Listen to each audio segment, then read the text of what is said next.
So once you go to Yahoo Finance, what you want to do is find a company that you're going to research. I'm going to choose Apple Computer. And we have Apple Computer right here. Then we're going to, Apple Computer shows up, then we go to Charts.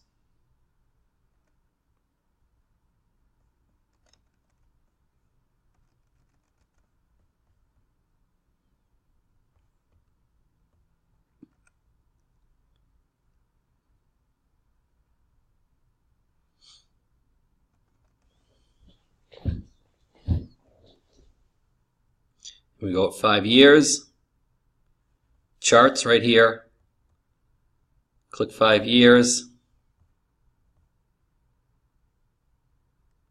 5 years right here. So now you see the Apple Computer stock price 5 years. And what we do next is we go to Comparison. Under here, go to Comparison. And you select Dow. This is the Dow Jones Industrial Average. You hit Save. And what you're going to see is, here's the Apple right here. Here's the Apple stock in a dark blue. And here's the Dow Jones Industrial Average in a light blue. And you can map it out 5 years. Again, we changed it right here under 5 years. So we see 5 years. And what we're seeing, this is a trend. The Dow Jones Industrial Average in comparison to the price of Apple stock. As they go up, as one goes up, the other usually goes up. And except for from 2013 to 2015, thereabouts, right in here, this area right here, it looks like Apple went down and the Dow Jones Industrial Average was doing better. And you want to ask yourself, overall, is Apple Computer outperforming the Dow Jones Industrial Average? And that's what you kind of want to assess. Now, if we look at your textbook, it says go to 6.1. The exercise right here says select any company, make sure Dow Jones Industrial Average is checked, set for 5 years. Use the definitions in Appendix 6.1 of your textbook. Discuss what statistical distributions one can determine from these charts. And then apply some concepts from chapters 5 and 6 that you've learned. So you're demonstrating concepts from chapters 5 and 6 that you've learned, and you're going to go through these distribution definitions and explain if what you're seeing fits it or not. So you want to ask if it's, the first thing, is the data discrete or continuous? And you should be able to figure that out pretty quickly. Then ask yourself, is it a binomial distribution? That's a good example of binomial distribution. Or Poisson distribution. Right here, and here's an example of that. Poisson distribution. And geometric distribution. Right here. So you want to start explaining, is the data you're seeing, does it fall into those categories? If it does, why? If it does not, why? Hypergeometric distribution. Then this is what, and again, it's not going to fit every distribution model. It's going to fit some, not all. The key is you want to explain why it fits that model or why it does not fit that distribution. And so, how symmetric is the data right here? That's what we talked about earlier. How symmetric is the data?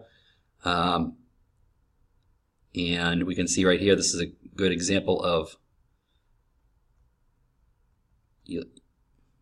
you'll see how symmetric the data is or not. And it talks about right here under symmetric data, normal distribution.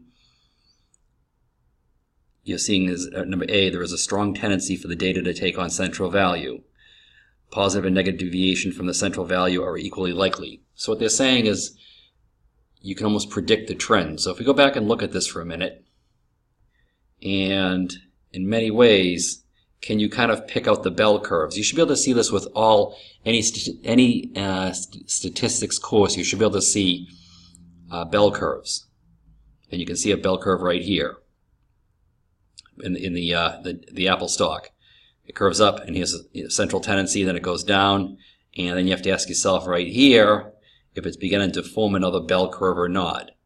I know this is not an investments course. However, when it comes to this type of chart analysis, this is called head and shoulders. What happens is this is right here is the shoulders of the chart, and this becomes the head. So you see like the head right here, and then the shoulders onto the side, and that's how most trends are usually formed.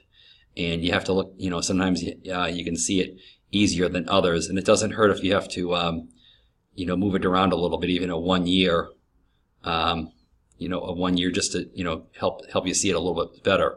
But what you're seeing with the Dow Jones Industrial Average right here is it's been a slow, steady rise up, and with Apple it's not so much. Then you go to a 5-day trend. Here, this is a perfect example right here. This is where you can see heads and shoulders right here, very easy. We'll even do it 1 month just to see what happens. Yeah, I'll go 5 days. So if you do it in 5 days, you can see the trends really consolidated right here. Here's the head, here are the shoulders, here's the head up here, here's the shoulders right here. So you almost always see head and shoulders when it comes to technical analyses, chart analyses. So what to do, again, just follow the instructions, explain out of the definitions what distribution model it falls in, you see that your data falls into or does not fall into, and the reason why. Apply some concepts from chapters 5 and 6 just to demonstrate you understand the knowledge. 2 to 3 pages, APA format paper, shouldn't be difficult to do it all, and hopefully this video has helped you. If you do have any questions and want to chat, I'm available all weekend. My cell phone number is on the syllabus. Let me know, and you should be good to go. Thank you so much.